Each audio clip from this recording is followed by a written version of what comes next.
तो देश की वित्त मंत्री निर्मला सीतारमण अविश्वास प्रस्ताव पर जवाब देते हुए और अर्थव्यवस्था का खाका खींचती हुई दिखाई दी देश की वित्त मंत्री। उन्होंने कहा कि वैश्विक स्तर पर मंदी की अब आहट ही नहीं, मंदी एक कड़वी हकीकत हो चली है। 3% की विकास दर है और आने वाले दिनों में अनुमान है कि वैश्विक विकास दर 2.1% हो जाएगी। इंग्लैंड में ब्याज दरें 15 साल के सबसे उछले स्तर पर हैं। यूरोपियन यूनियन की बात करें तो वहां पर ब्याज दरें वो 23 साल के सबसे उछले स्तर पर हैं।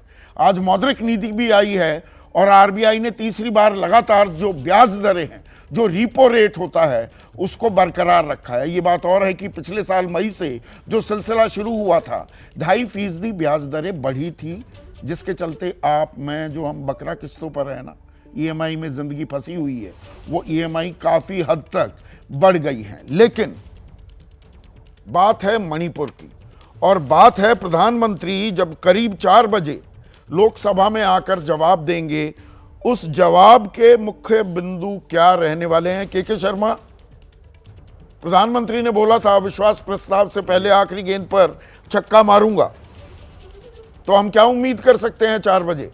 भाषण का खाका क्या होने वाला है? संदीप भाई, ये तो कोई नहीं कोट कर सकता, कोई नहीं बता सकता, क्योंकि आप जानते हैं जब प्रधानमंत्री सदन के अंदर बोलते हैं तो एक नहीं, वो विभिन्न विषयों पर बोलते हैं और बहुत विस्तार से सारे प्रश्नों का जवाब भी वो देते हैं। और ये आपने सिलसिला पिछले अविश्वास प्रस्ताव के दौरान भी देखा होगा, आपने उनके राष्ट्रपति अभिभाषण के धन्यवाद प्रस्ताव पर भी सुना होगा। तो ये तो कोई नहीं बता सकता कि वो क्या बोलेंगे, लेकिन इतना जरूर है कि विपक्ष को एक करारा जवाब आज जरूर देंगे। इसलिए देंगे क्योंकि वो पहले भी देते रहे हैं। बस मेरा निवेदन विपक्ष से आपके चैनल के माध्यम से इतना ही होगा कि वो सदन छोड़ के न भागें, जैसा कि विपक्ष का सदैव रवैया रहा है। जब प्रधानमंत्री बोलते हैं तो हो हल्ला के बाद, और चलिए हो हल्ला तो आप करिए, वो भी आप ठीक है, लेकिन कम से कम अंतिम समय तक उनको सुनने का साहस रखें अपने अंदर, ये बड़ी बात होगी। क्योंकि हर बार हमने देखा है जब भी वो बोलते हैं अंत में सदन छोड़ के भाग हो हल्ला तो आप भी करते हैं। आप कौन से दूध के धुले हैं इस मामले में? राहुल गांधी बोल रहे थे हो हल्ला हुआ, 36 मिनट के भाषण में वो 14 मिनट उनकी शक्ल दिखी, बाकी तो ओम बिरला दिखाई देते रहे। अभी निर्मला सीतारमण बोल रही थी, लगातार वही दिख रही थी। नहीं, ये तो आप तुलना करते रहिए, ये तो आपका आरोप, जो उनको विपक्ष को आरोप लगाना है। लेकिन वो जो 36 मिनट बोले उसमें 19 अपशब्द बोले। हाँ, आप कम से कम इसका भी तो ख्याल रखिए। बिल्कुल। आप संदीप भाई 19 नहीं जायज सवाल है आपका। के अंदर 19 अपशब्द बोले। बिल्कुल जो शब्द वो बदजुबानी करने के लिए जाने जाते, सुनिए मैं बात पूछिए, देखिए वो अपनी बदजुबानी करने के लिए जाने जा रहे हैं। बकायदा उनको 2 साल की सजा हुई है बदजुबानी करने के लिए, झूठ बोलने के लिए उनको सदन में सुप्रीम कोर्ट के कहने पर माफी मांगनी पड़ी है। और जिस तरह की हरकतें वो अंदर कर रहे हैं सदन के अंदर, जितनी अमर्यादित हरकतें कर सकते हैं, आगे वीडियो क्यों नहीं आ रहा? वो फ्रंट कैमरे वाला वीडियो क्यों नहीं आ रहा? के शर्मा, इसका वो वीडियो इतना दूर का, उसमें समझ नहीं आ रही ये आरोप सही है गलत है। वो फ्रंटल कैमरा भी तो है, दुनिया भर के कैमरा हैं लोकसभा में। तो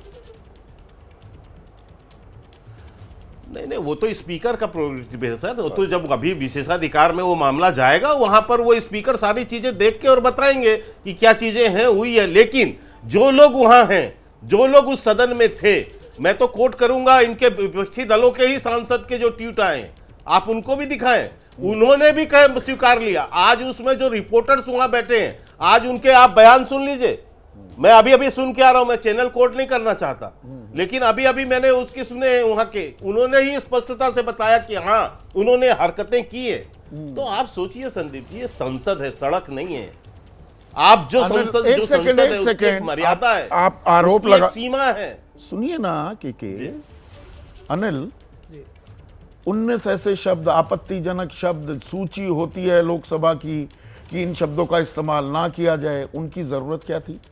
संदीप जी, आप क्या चाहते हैं? एक प्रदेश जल रहा है, वहां बहन बेटियों को निर्वस्त्र करके घुमाया जा रहा है, वहां पर सुप्रीम कोर्ट कहता है कि यहां पर कोई कॉन्स्टिट्यूशनल स्ट्रक्चर नहीं बचा है, यहां की पुलिस नाकारा है, 7,500 एफआईआर पे कुछ नहीं हो रहा है, सुप्रीम कोर्ट को कमेटी बनानी पड़ती है, और आप कह रहे हैं शब्दों की बात। जो व्यक्ति जो हिंदुस्तान के चुनावी रैली को थोड़ा संबोधित कर रहे हैं, गली नुक्कड़ में थोड़ा बोल रहे हैं, संसद में बोल रहे हैं। जिसके हृदय में दुख होगा, जिसके मन में उस पीड़ा को सहने की शक्ति होगी, जो उस पीड़ा को महसूस कर रहा होगा, वो यही बोलेगा। भारतीय जनता पार्टी के लोगों को कोई फर्क नहीं पड़ रहा। मैं आपको बता दूं, हम ये अविश्वास प्रस्ताव मजबूरी में लाए, हम लोग इसलिए नहीं कि सरकार, हमें पता था कि हम सरकार नहीं बदल सकते हैं, हम सिर्फ सुन लीजिए शर्मा जी, सुन लीजिए, हम लोग इसलिए लाए कि आखिरकार सरकार इस मुद्दे पे चर्चा करे। लेकिन तो हुआ मणिपुर पर चर्चा के लिए ये अविश्वास प्रस्ताव आया है कि आ रहा हूं, उत्साहित मत होइए। पत्रकारिता कोई इमोशन नहीं है, ना अपना कोई ज्ञान देना है और ना कोई विचार थोपना है। पत्रकारिता क्या है? पत्रकारिता का मतलब है सही जानकारी इकट्ठा करना और तथ्य बताना। पत्रकारिता आज जितने महत्वपूर्ण दौर में है, शायद पहले नहीं थी। इस दौर से निकलने के लिए सिर्फ सच दिखाने की जरूरत है, वो सच जो आपके हित को आगे रखे। इसलिए अब रात 9 बजे प्राइम टाइम नहीं होगा, ये आपका टाइम है। जगविंदर पटियाल के साथ देखिए पब्लिक इंटरेस्ट 17 जुलाई से सोमवार से शुक्रवार रात 9 बजे सिर्फ एबीपी न्यूज पर। एबीपी न्यूज आपको रखे आगे।